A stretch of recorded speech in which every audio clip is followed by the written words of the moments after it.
Hello, everybody. Welcome to this week's Mike Lead Aspirers session. Hopefully, you guys are doing good this Friday. If you are out there and you are on our YouTube, I am actually monitoring the chat. If you have questions, put them in the chat. If you're out there on YouTube or if you are here with us live on Zoom, like and subscribe to our channel. We have a lot of content out there, a lot of content for several years now. You can go in and see a lot of different content that we have out there. But today, we have one of my favorites. We have Adom Cooper, who is a Mike Lee grad. I mean, one of the OGs in 2022 when we started the Mike Lee program. And I always love talking to Adom and just catching up with folks that I haven't seen in a while. So it's going to be a great conversation today. Hello, Adom. How are you, dear?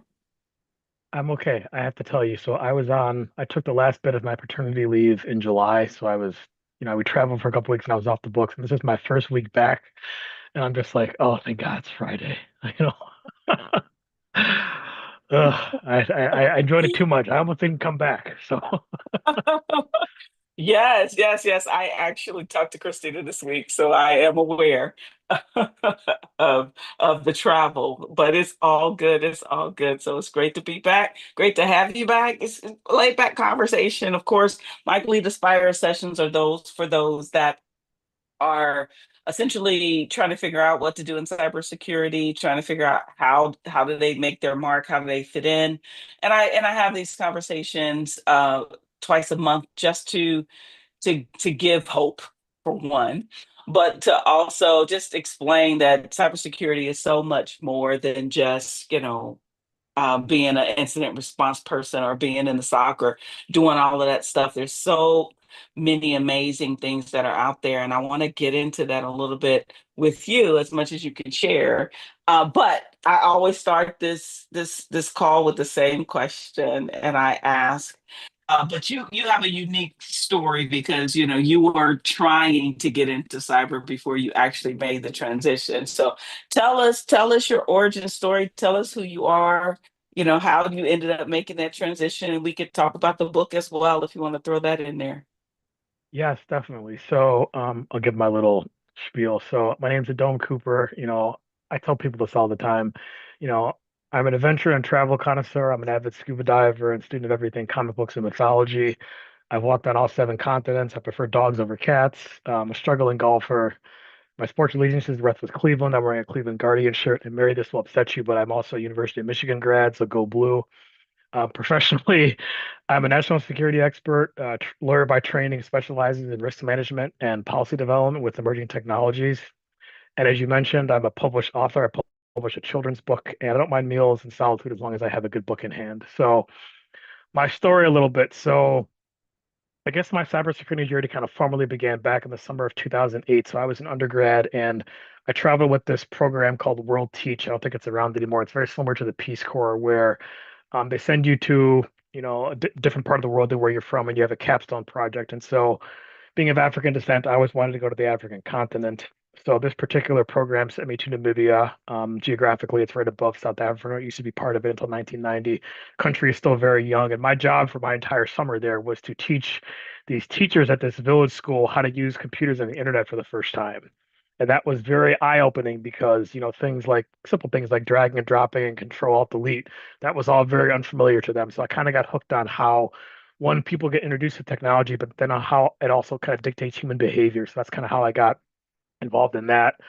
Came back from there, graduated from Michigan in '09, when, as you can remember, the housing recession and all that stuff was going on. So I was in law school for 3 years until 12, did a little bit more traveling then. And after I graduated from law school, I started working at somewhere called the UN Population Fund, did some policy work on keeping girls out of uh, child marriages in New York City. And then I somehow found my way to DC, where I am now, working in international relations and policy. I was at the State Department for about 10 years, working at a bureau called Diplomatic Security. That's right up your lane, Mary, because it's federal law enforcement. Diplomatic security is actually the biggest law enforcement agency in the world. If you've heard of the Benghazi incident, that's how DS kind of got popular in mainstream. I worked with them for about 10 years. And now I'm working for a Department of Energy run lab called Pacific Northwest, where I work on primarily nuclear nonproliferation stuff, but there's quite a bit of cyber stuff in the things that I work on, mainly on the policy and the workforce development side of things. So that's kind of me in a quick 5 minute spiel. You didn't have to go that fast. I Uh, mean, it's just, it is what it is. I mean, okay, so given your transition, right? We touched a little bit on the Mike Lead program, and we just got our first board of director replacement out of the program. Shout out to awesome. Mary Galloway, who's now will be sitting on the board of ISC2. She was actually in our first cohort of a Mike Lee Communicators course. So all good stuff coming out. It in patience, right? And that was 3 years ago, and now we're starting to matriculate and see different things. So when we start talking about new professionals and new professionals trying to get into the space, what's the value of learning, of being patient and learning new things and continuously learning and not getting distracted or discouraged as you're now going through that process? Can you share a little bit about your journey and how long it took you to actually make the transition like you wanted to make it? Yes.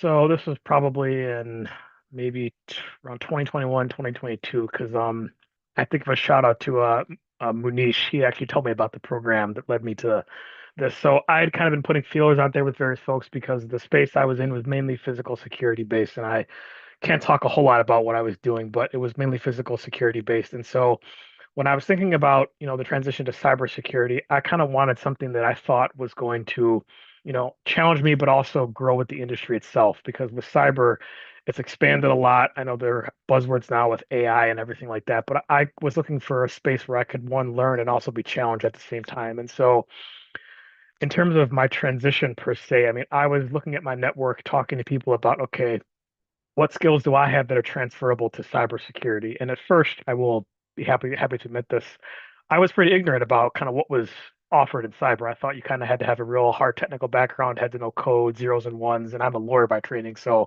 if any lawyer tells you they're into numbers, kind of look at them sideways a little bit. Well, if it's your own money, yes, but otherwise, Well, I'm a lawyer too. That's what I was going to say, but go yeah. ahead.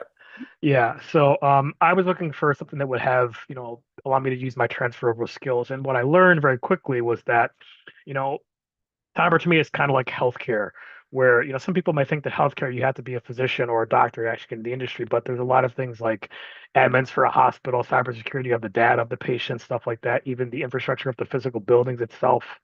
If you're into TV at all, there's a great show on HBO called The Pit. They do a great job of showing how a trauma center is run. You can kind of see how there are all different kinds of jobs that go into what happens with healthcare. To me, cyber is very the same. You have your hard technical skills with engineers, but you also have policy folks like myself. And so my transition itself was from the State Department working with, mainly physical security with federal law enforcement to now I work in what I would consider, risk management and cyber defense. So we're looking at, okay, what is the risk environment? What kind of measures and mitigations can we deploy? And then in the workforce side of things, it's a little bit of sociology, actually, I think, because we're thinking about how does human behavior work with workforce development? Because if you have a policy, and my lawyer brain goes off with this, it doesn't really matter how good the policy is if you don't have the tools to implement it or enforce it as it goes along. And so you can come up with all these grand ideas, but if you don't actually have the resources in place, not just for today, but I would say for the next, 5 to 10 years, don't even bother trying to implement it. So that's kind of how I thought about my transition. And then the job itself. So, Mary, you know this, when I was in the Mike Lead program, I was looking and actively applying for jobs. And I had a colleague of mine who was on my current team send me a job at where I'm currently working. And it really didn't have anything to do with cyber, but I was very intrigued by the fact that they said that you could, pursue your own interests and go after different things. And so in my interview, when I had showed up, I mentioned cyber numerous times. And in my onboarding, I was plugged into a couple of people who work with cyber. I'm on a team of lawyers. I think I'm the only one who has like the majority of my work focused on cyber stuff. And so I was very pleased that, I had been vocal about what I wanted, and then I was told kind of, all right, hey, well, if you want to go that direction, here's the map. Go ahead and follow the route. So that's kind of how I got to where I am now. Oh, that's great. And closed mouths don't get fed, right? When you actually share and your dreams and your goals and your ambitions, I'm one to believe the universe kind of conspires with you to make it happen. So I mean, in your current role and in previous roles, you have that policy aspect. So when we're talking to the aspirers, and you and I both attorneys, right? There is no magic bullet, so to speak. There is no number of certifications that you need or number of you don't have to pursue your law degree. I mean, again, as you pointed out, it's just like healthcare. There's so many different things that you can get involved in as it relates to cybersecurity. And so, you have though you're in the risk space, the GRC space, but you have that legal background. That's an area. What other work? I mean, when you're looking at your day-to-day operations, what types of individuals do you work with in your day-to-day responsibilities? Sure. So obviously you can imagine a little bit with tech engineers who are actually, you know, I'd say formally working on the, like the hard code on things like, okay, we want to have a countermeasure deployed. All right, well, we need someone to actually go build the thing itself from the bottom up. I also talk a lot with people who are like in my space on the policy end of it. Okay, we have something we want to policy we want to roll out. What's the timeline? How is it going to work? Who is it going to affect? And then also obviously other lawyers. I'm on a team of lawyers. We also do quite a bit of work internationally. So I have traveled to go work with, partners in foreign governments. And what's really interesting about cybersecurity is, when you're actually on the internet as a user, the dangers don't really care what country you come from, where your passport stamped. The dangers apply to you no matter where you go. And that to me is very interesting when you compare physical security, because physical security is purely a function of where you happen to be, how much money you might have, what resources you can deploy. But when you're on the internet, it's pretty much a flat ocean. I mean, you're open for attack no matter where you are or what you're doing. Right, right, right. So globally, let's take a global perspective because a lot of times we get caught up in just believing the US and get caught up in US only. So globally, from a cybersecurity perspective, what do you see out there as emerging threats in this environment globally? So to me, this is kind of a easy answer, but to me, it's social engineering because of how popular social media sites have gotten, how ubiquitous they are. I mean, you have ads for pretty much everything everywhere now, and it is, affecting human behavior either up or down. So I see that as the biggest, I would say, threat generally, globally, and especially unfortunately stateside. We're not really, and I use that we very liberally, we're not really good at filtering out what's up and what's not. We're not really trained that way. I think I read something the other day where I want to say it's Finland. Maybe I'll have to come back and correct myself. I think it's Finland has actually implementing it's like a capstone course for kids on how to figure out like what's fake news or not. And it's like a part of their school education. And sitting stateside, I'm like, we could never get that passed because we can't get anything politically. But in other countries, they're figuring out how to implement this very early on to kind of get that radar from the top. So one, social engineering, and then two, I would say that, with the way the Internet of Things has gone now, I mean, everything you buy now, it's very hard to buy something that's not connected to the internet. I mean, your refrigerator, your Ring camera, your phone, your iPad, your tablet, your PlayStation, whatever else.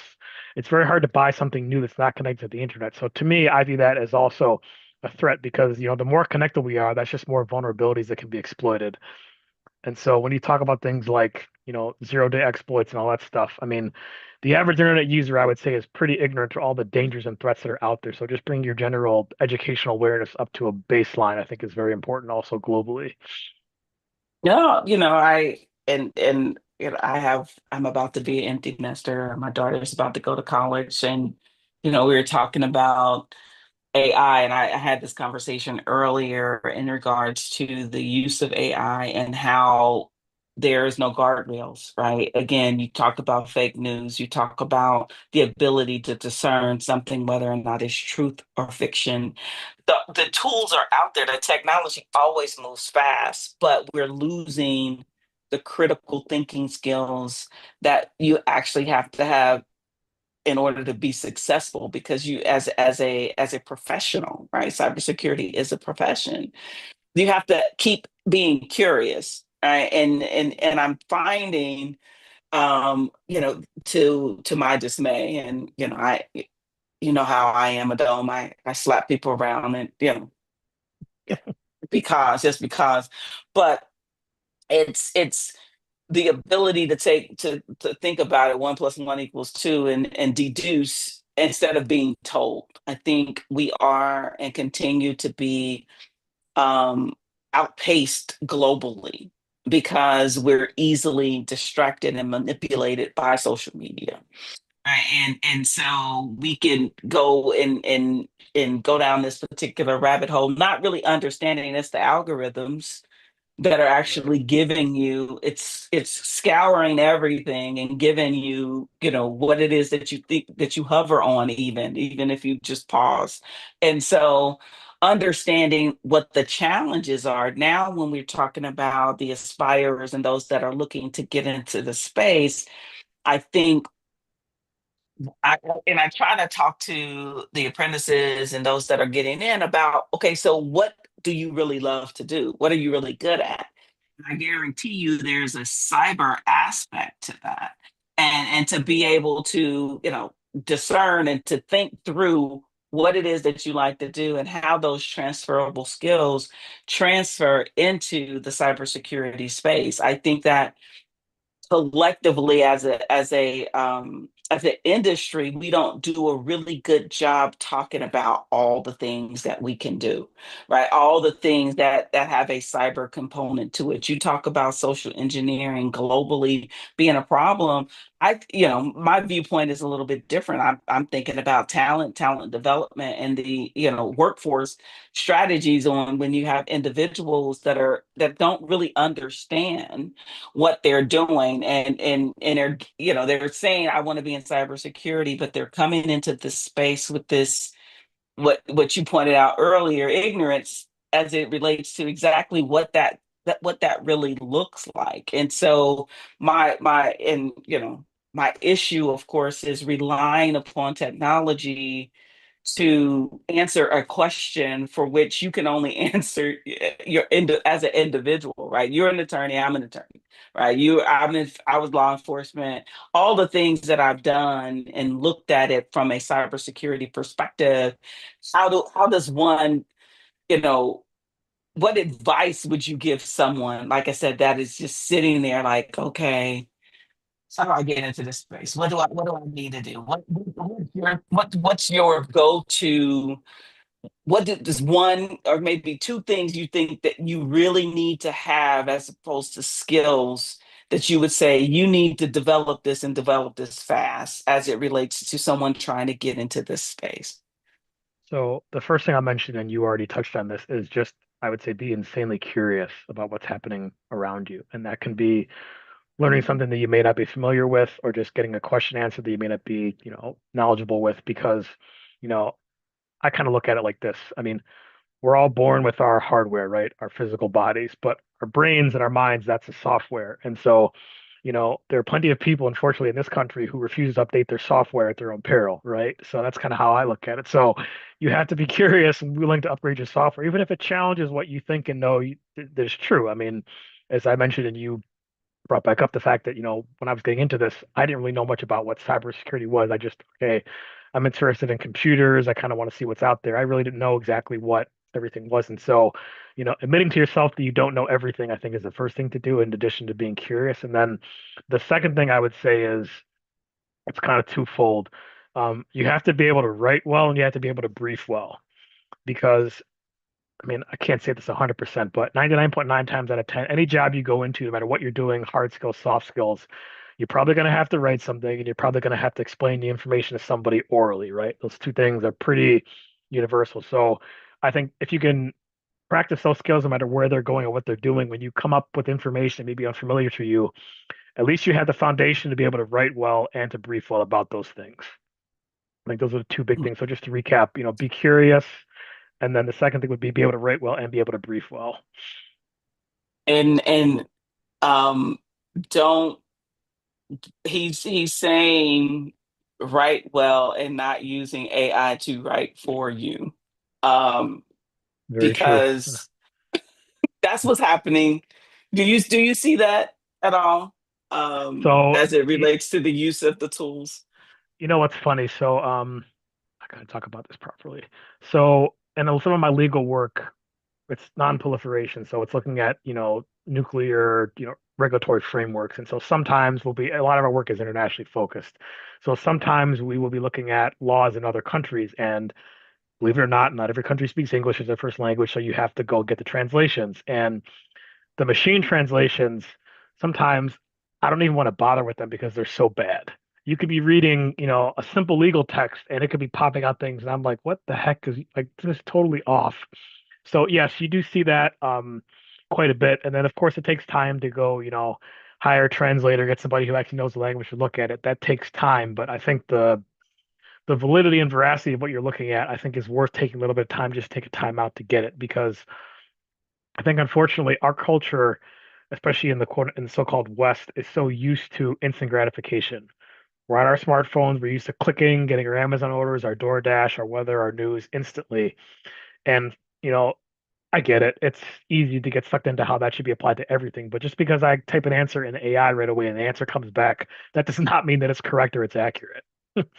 I mean, there's, Yes, attorneys are getting in trouble left and right ethically for fake citations because AI just pretty much, if it doesn't know the answer, makes it up, right? yes. So, I mean, use of AI, I mean, I will admit, I do use it from time to time. I think the favorite one I use now is called Perplexity is the one that I use quite often. And what I like about it is when you type in a question or query to it and it puts out information, it has a tab for the sources that it's pulled the information from. And sometimes you click the citations, like they're basically endnotes in the text. Sometimes I click those and it's an error 404 page. And I go, okay, well, you just cited something that I can't read, so I can't even bother relying on that. And that's something that's, to me, it's very simple. Like if you can't tell me where the information came from, I'm not going to bother with it. I haven't used any of the newer versions of ChatGPT. I don't know if they provide the sources like that, but Perplexity does that when I use it. So I like that because if the error comes up, I know that whatever I'm looking at is probably incorrect because I can't go check where it came from. Mhm.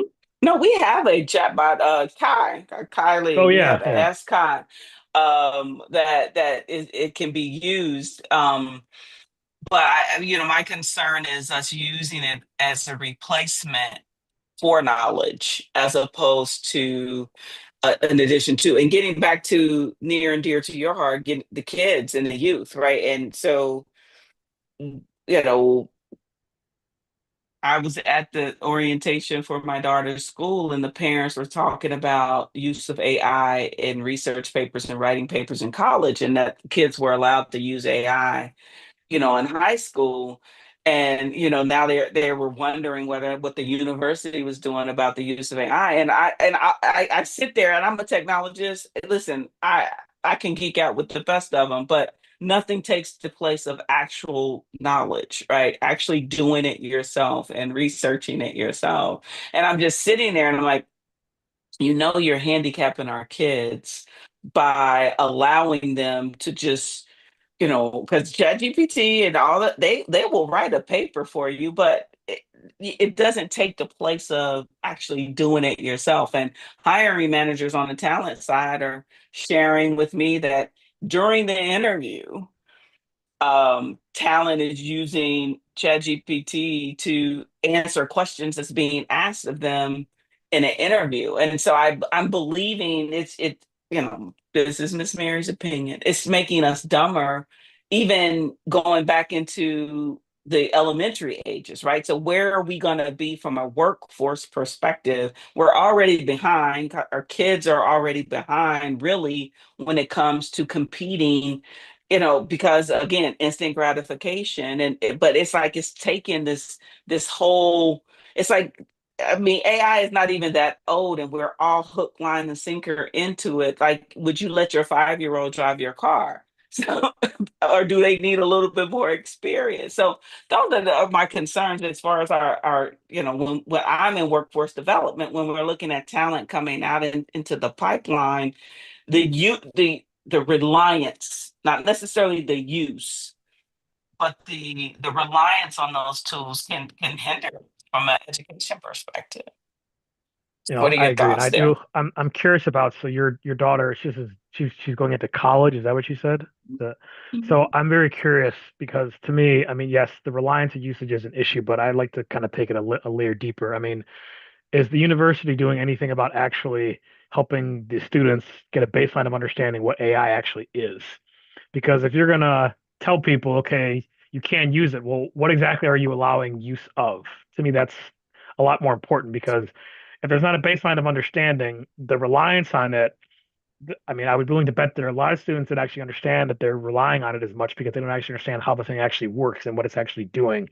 So to me, I mean, it takes more work to understand that, but to me, it's kind of like when I think about risk management, I mean, I want to know the terrain. Like if I'm out in the jungle, I want to know, okay, where are the mosquitoes, where are the snakes, where's the tigers, where that, because they're going to come and try to eat me, right? But if I don't actually know those are predators, I might just walk right up to them and think that it's fine. So I need to understand my environment that way. So I'm curious if your daughter had been given anything by the school about that. I would say no, but I'm going to remain. Oh no, you're right. I mean, it's the answer to the questions when parents were asking had it depends on each professor whether or not they allow the usage of AI as they are writing or as they're producing papers and things like that. So the university doesn't have a policy at this particular point.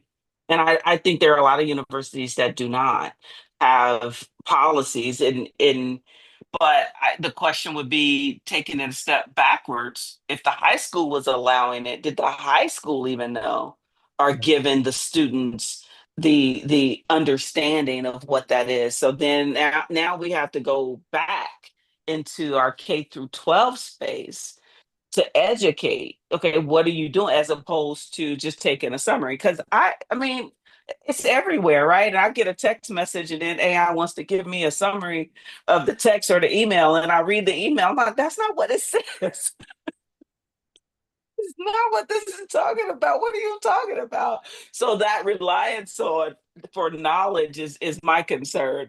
And going back to that K through 12 education space, it's just going to be that much more difficult as as we transition and talk about your desire, what made you write your book, it's only going to get more. So how about you just talk to us a little bit about the book, what made you write the book, and what you see coming going forward as it relates to the youth and us educating them.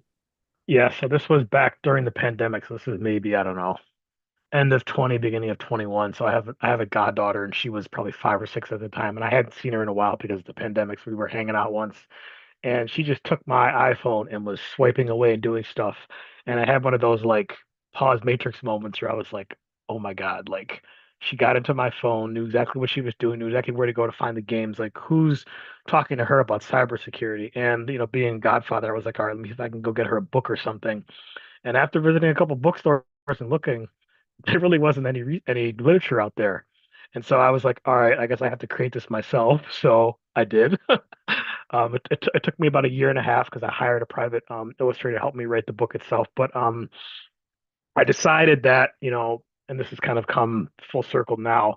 I decided that, it really doesn't matter how many policies are put in place or, what resources are out there if the kids themselves don't have a foundational understanding of what the internet is and how it works, because that's kind of how everything functions now. I mean, everything has gone through the internet. So the book is essentially about exposing kids to what the internet is, how dangers work, the difference between dangers in the physical world, dangers on the digital world, and how to basically danger spot for things like social engineering. So that kind of inspired me to write the book. And last month, actually, no, I'm sorry, in June, before I went on paternity leave again, I've been trying to get into, I'm here in Washington, D.C. I've been trying to get into D.C. public schools to help teach this. So I have a friend of mine who's a teacher. So I went to his classroom and spoke to some third graders about it. And I have developed this curriculum now. It's 8 modules. And I was just asking the students basic question. I said, okay, what's the internet?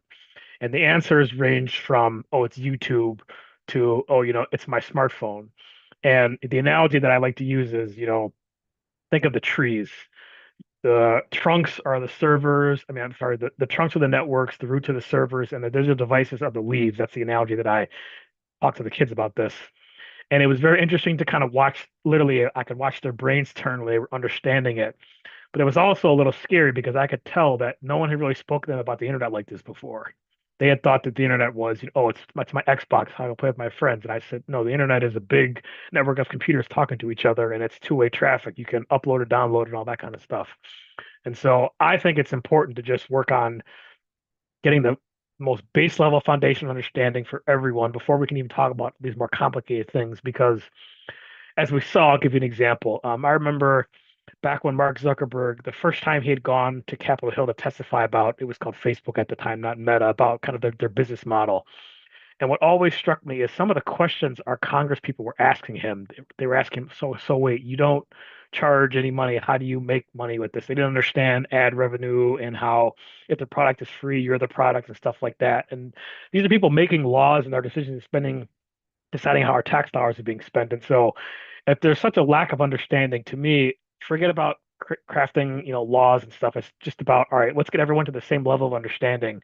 Then we can maybe talk about how to go forward from that. Because in my view, until we get there, it's pretty fruitless to be talking about this stuff unless we're actually speaking the same language about these things. And what I've noticed is with kids, they may have heard about the internet or they kind of know certain things, but they don't actually sit down and actually think through, all right, do I actually get like why this works this way or why, like if I type my password in, why does, the wrong password not work? And just simple things like that, get them to understand those things. So that's kind of how I was uh, going at it. Yeah, critical thinking, stopping and not just consuming, right? And even on the flip side of that, because my mother is in her 70s, and we just actually had this conversation because she was saying she kept getting pop-ups to ask her to renew her passport. And I was like, okay. And I started to ask her questions. I said, okay, well, when's your passport expire? Blah, blah, blah, blah, blah. And she was like, yeah, I keep getting these pop-ups on Facebook. I said, Mommy, don't you dare click on anything that comes out of Facebook as a pop-up. I said, honestly, what you did a search about how to renew a password in your browser.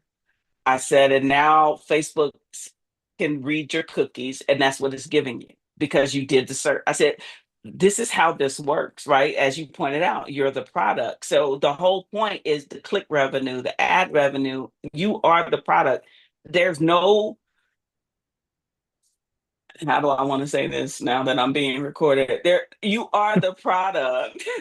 Therefore, there's nothing that you're doing but scrolling, and you're being targeted with ads and things like that. And you're just, and so I told her, I said, no, I said, if it doesn't end in .gov, then it's a scam, right? So stop. I said go to the physical location, take your picture because you still got to take a picture. It doesn't matter what they say on the phone. You still got to. It's still the government. You still got to go take a picture and mail it off somewhere for you to be able to receive it back. And just that foundational understanding and breaking that down and letting you understand that even with my kids, you search for one thing or you watch one video, the algorithm is just going to keep sending you down a rabbit hole, and people get caught into that where they're, oh, I have to be right because this, not really understanding the foundation of what's being, you're the target, you're getting hacked,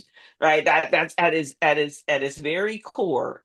The computers, the algorithms, algorithms meaning programs are designed to get you to continue to consume because a companies makes money off of you consuming this stuff. So, like you said, foundational understanding of exactly what the internet is, and again, how people generate money. How did Mark Zuckerberg make his money, right? And it, besides, creating this platform, ad revenue, and then selling the data that they have, right?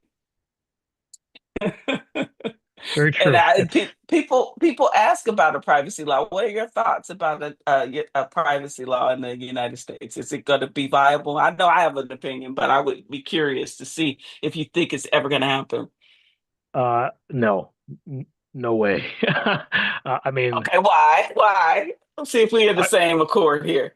pipe dream, yes, but let me take this very simply. So I understood that, on a national level, there are very few things any of us can agree on. And I'll take it back to the Obama's White House, the first term.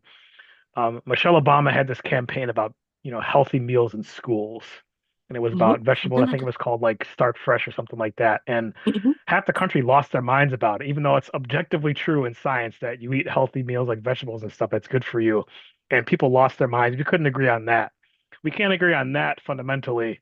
No way in hell we're going to agree on the federal data privacy law because that requires essentially all 50 states to agree on the same sheet of music for how they're going to do privacy. Well, as we know in the physical world, not every state agrees on abortion, not every state agrees on marriage, not every state agrees on gun laws.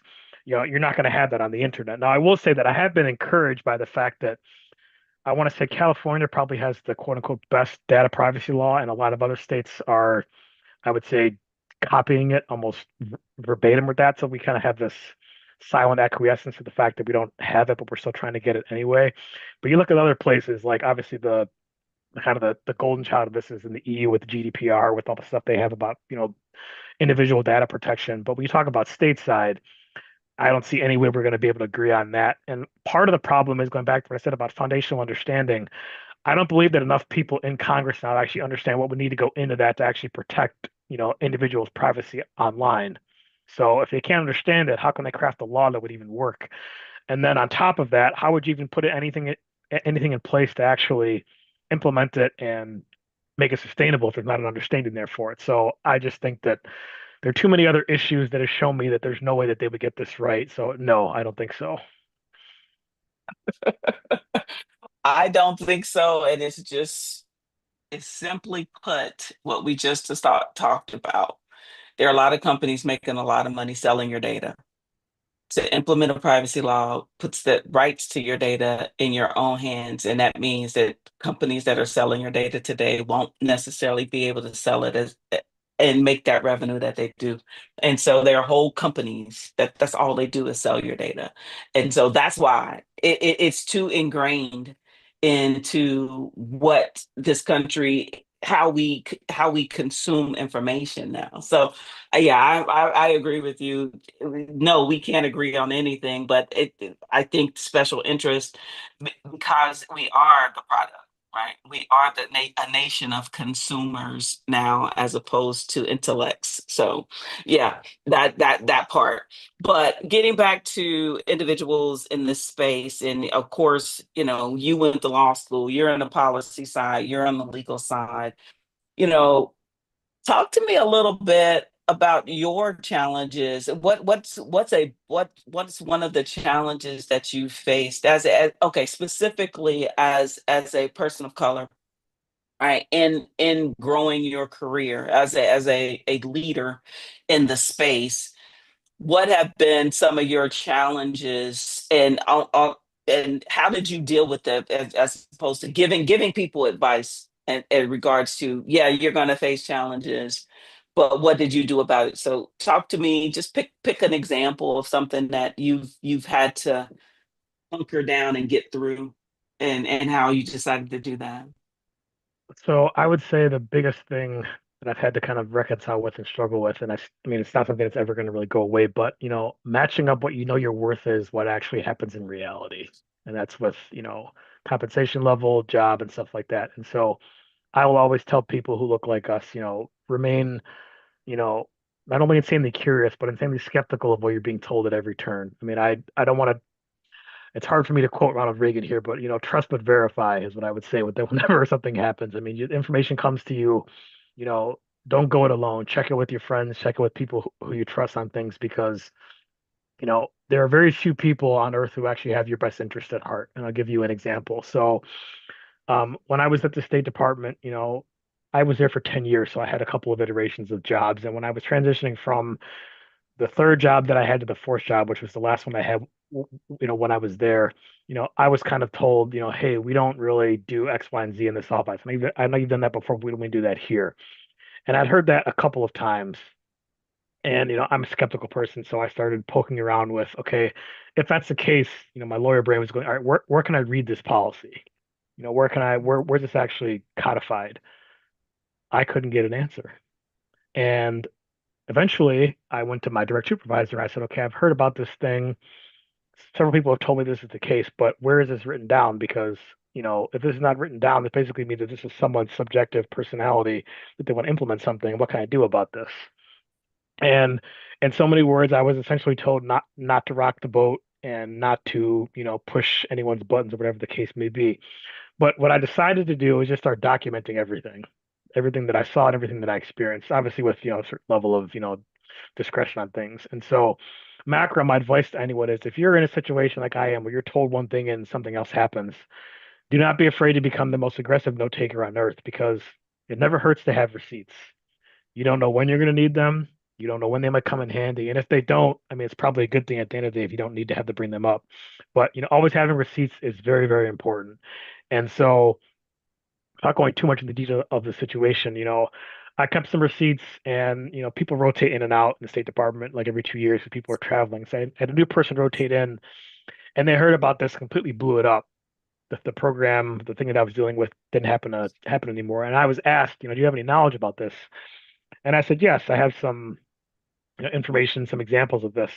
And the examples that I shared actually went into the thing blowing up. I'm not going to get into the details of it, but if I hadn't kept, not only to protect yourself, but to also, I mean, on just a basic personal level, to keep your sanity, right? You may be hearing about certain things, but to keep yourself sane, that is very, very important. And so, you know, good note taking, going back to myself about writing well, and then briefing well, I had to explain what happened to essentially a superior. And I think that was important to be able to do that in almost a casual setting without thinking about it too much. The other thing I will add was struggle wise, especially this. I mean, I've really only worked in government or nonprofits, so I don't have a ton of experience in the private sector. But do not be afraid to do your own outside research on benefits and salary, because most of the time, hiring managers will have a budget for a position, but they are almost encouraged to go below that so they can save some money, right? So, talk to various people about certain things and don't only be thinking about the large number that's in front of you. Be thinking about all the fringe benefits because it's a composite formula. I can tell you my current job, I joined at kind of a weird time because it was kind of the end of the year and things like that. And so salary the hard number that I wanted wasn't as high as I wanted, but I was able to negotiate other things like getting a higher 401k match, for example. I came in at a higher band of earning time off. So, sometimes places have like, okay, if you're brand new, you're in this band for 5 years, and then it goes 5 to 10. Well, I started in the second band with earning time off. And yes, that's not exactly money going to my pocket, but I'm earning more vacation time that's paid. So as far as I'm concerned, it's all part of the formula. So, be thinking about those things because there are a lot of games being played, and it's very important to. I'm into video games. I mean, if there are games being played, learn the rules so you can take advantage of them. That's that's what I would Mhm. say. Yeah, and speaking as someone that have negotiated several contracts in the MiC community, never take your first offer. Very true. Ever. Ever, ever, ever, ever, ever, ever. Listen to me over and over and over again. Never take the first offer. And you're right. In private, there are bands, right? If you have a salary band at a particular, so if you're an analyst, companies have the low band, high band, and usually here recently organizations, let's say in the past 5 to 10 years, you have to pay at the end of that band. You can't go below that band. There are some organizations that I've worked for that did a adjustment because they wanted to keep their talent. Of course, organizations, human capital management is the highest cost for any organization, so they don't want to lose their talent. So if I'm paying Mary $50,000 less than what I know she's worth, and I don't make that necessary adjustment, the next company will. Of course, you guys know. Well, if you don't know, well, you probably know because you all want to be in cybersecurity that there's a zero unemployment rate, right? And so there's always this fight for talent, talent, talent, talent. And if they're not going to pay you, somebody else will. So Adom is correct. Always do your research. I don't care. You don't always do your research. All right. There's enough information up there. If you want to, Ask ChatGPT. That's a question you can ask the AI and see what the salary band is for this range in your area. That is a good resource and cool. And I will go with that. And even if they're wrong, I'll go with it, especially if it's high. The salary's high. But those are good lessons learned. So give some advice. What would you say to someone brand new thinking about getting into cybersecurity? What would be what would be some advice that you would give to them, to our Sure. listeners So I here? guess I'll break it up. If you're, let's say you're already in your professional career, you've been working for a little bit and you do want to transition like I was, I would say, firstly, don't necessarily look outside of your own organization for cyber stuff. Look inside to see what you can get exposed to. Now, you want to be careful. Don't take on, more work that you're not being paid for, right? But see if there are things you can get exposed to while you're looking elsewhere, whether that's, getting time with the CISO, whoever is running the cyber ops or whatever it is, or just maybe doing education. I was able to actually talk my way into coming to the MiC conference when I was still at the State Department. I wasn't actually doing any hardcore cyber work yet, but I had talked my way into it because it was professional development and things like that. So that was good exposure. So the government paid for me to come meet Mary for the first time, which I think is pretty cool. Um, so if you're in your career and you're already working, try and look in your own organization to see if there are ways to get exposed to cyber things. Don't necessarily think that, oh, I have to wait to get a cyber job to get into it, because cyber is everywhere. I guarantee that no matter what industry or where you are, there's some cyber nexus. It may not be exactly what you think you might, need or want right away, but I guarantee you it's there. And so like the other thing I would say is, let's think about the other example. If let's say you're in school or you're in a graduate program, whatever the case may be, think about, maybe a class that might introduce you to some cyber stuff that you could take. Or let's say you're I don't know, let's say you're law school or, political science like I was. Maybe go talk to somebody who's an engineer and see what kind of computer problems that they're having.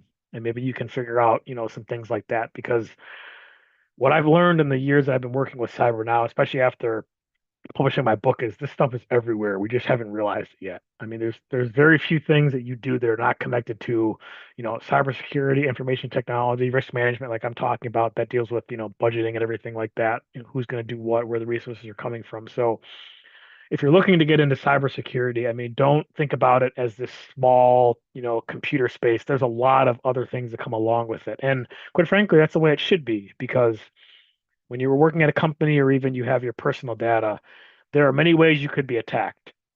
I like to think of it like a house, right? I mean, you have the key to your front door, that's your front end protection or your firewall, whatever. But you got windows, you may have a backyard. Those are other places you could be attacked. You have family members coming in or out, people you may not really like as much. They come in, they may steal something or whatever, just things like that. Those are all, threat actors, right? I mean, there's different, there's layers to all of this.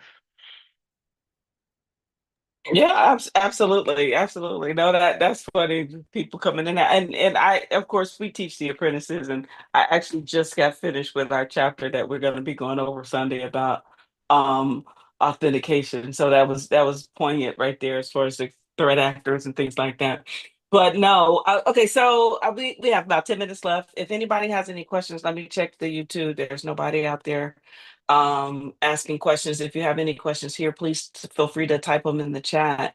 Right. So, you know, what's next, Adom? What are you, I know you are one of those, thinkers that I like to talk to often about being on the cusp of different things and given where you are and what you're doing. So, what's next for you, or in an alternative, what do you think our audience needs to be looking out for if they want to get into the space that's new, that's the future thinking that people need to be thinking about in this space?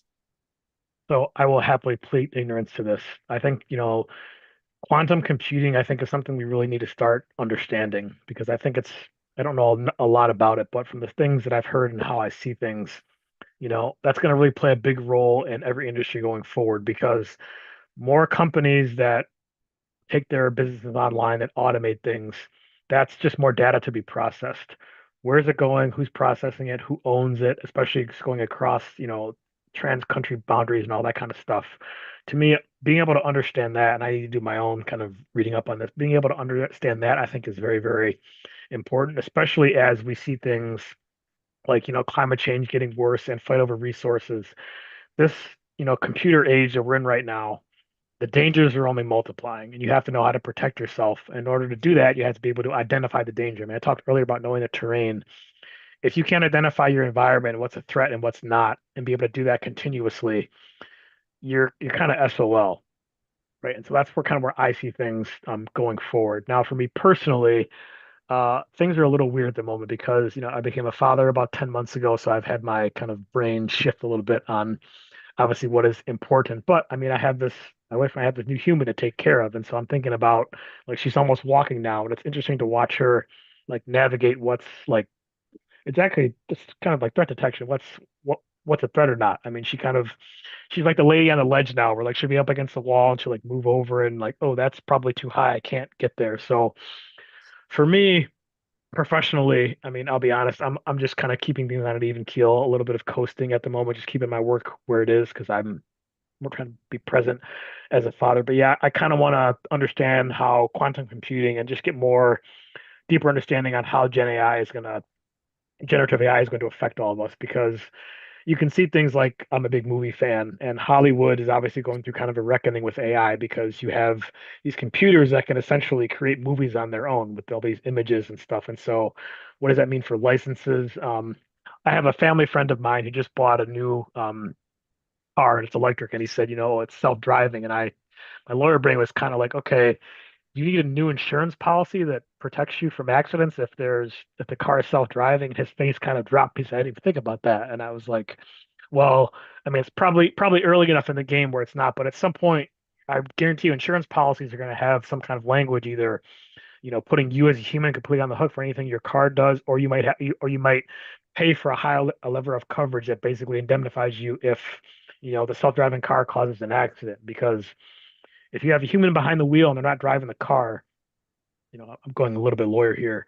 The duty of care It's to other fair. drivers is different because negligence can be come into play, not paying attention to the road and stuff like that. And I can tell you, living here in DC, people already suck at driving. I can't imagine how bad it would get with self-driving cars everywhere. So Well, I mean, and then okay, now you're gonna have me lawyer geek out, and then you start talking about product liability, right? I yes, mean, you had that with the self-driving cabs and cars in I guess in California that they were doing where it's like, okay, well, who's responsible for a lack of a software update, right? If it's an unmanned vehicle, if it's a manned vehicle as opposed to an unmanned vehicle, who's coding the algorithms that say, okay, I got a mother in the center of the road. I have to make a decision, right? I'm about to get into an accident. The accident's coming. Do I pull off into oncoming traffic or do I run over the person in the crosswalk? All of these things, we're unfortunately technology moves faster than security and even the law.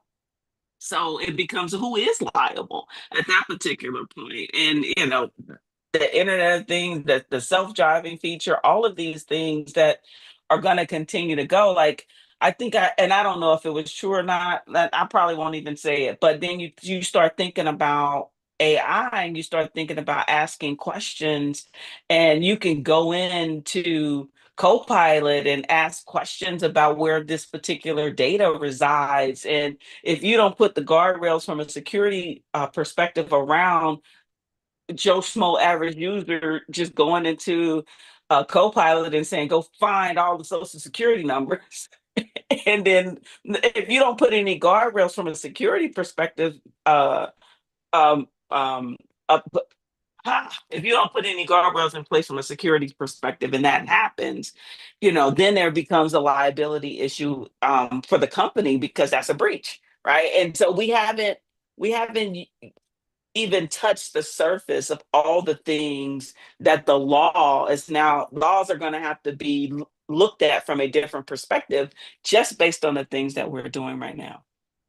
yeah, and I would say that unfortunately with the internet, it's made a lot of people, I would say, emboldened to think that, okay, my email won't get hacked. I'm careful. I won't have a breach or whatever. But I look at it the complete opposite. My digital ethos is, I'm gonna get hacked at some point. What am I gonna do about it when it happens? I'm going to take precautions Mhm. appropriately. I mean, there's little things you can, well, not little, but there's things you can do like, always having a VPN, use MFA, things like that. Those to me are very easy, simple, deployable countermeasures that make you as a target less attractive. Because at some Yeah. point, when everybody is, online, to me, it's kind of like, back in the day when you were growing up, when, burglars would come around and they pick the house who leaves their doors unlocked. Don't be that house. Like use a VPN, do things like MFA. It's easy to get those things set up and to use them. But as I have learned a lot with physical security too, human beings are just lazy.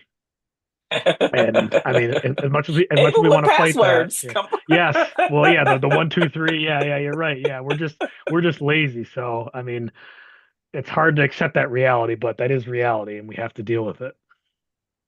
That's absolutely right. That's absolutely, I mean, it just the processing power, right? Security is never about absolutes.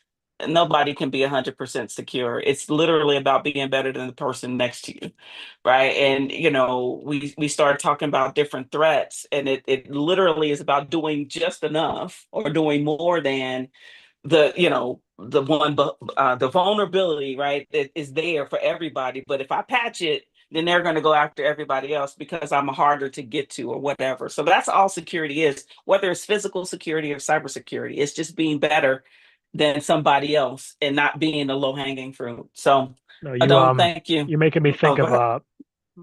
one of my favorite commercials. It's kind of old, but it's a Red Bull commercial where these two antelope are sitting in the field, and the one antelope goes, "Oh, you're drinking Red Bull," and the other antelope goes, "Yeah," and he goes, "Oh, there's a lion over there. He might catch us." And then one antelope drinks the Red Bull, and he says, "I don't have to outrun him. I have to outrun you." And then he takes off. You know? Exactly. That's it. That's security. That is security in a nutshell. But thank you so much, Adon, for joining me today on this Mike Lead Aspire session. I really, really, really appreciate you coming in and talking and sharing your insights on from a legal perspective, right? So what we have here is we have an attorney that's doing cybersecurity, right? So cybersecurity is everywhere, and you guys are positioned to be, and you can position yourself to be in this space no matter where you're coming from, what your background is. That's what these sessions are meant to do. It's meant to educate you guys.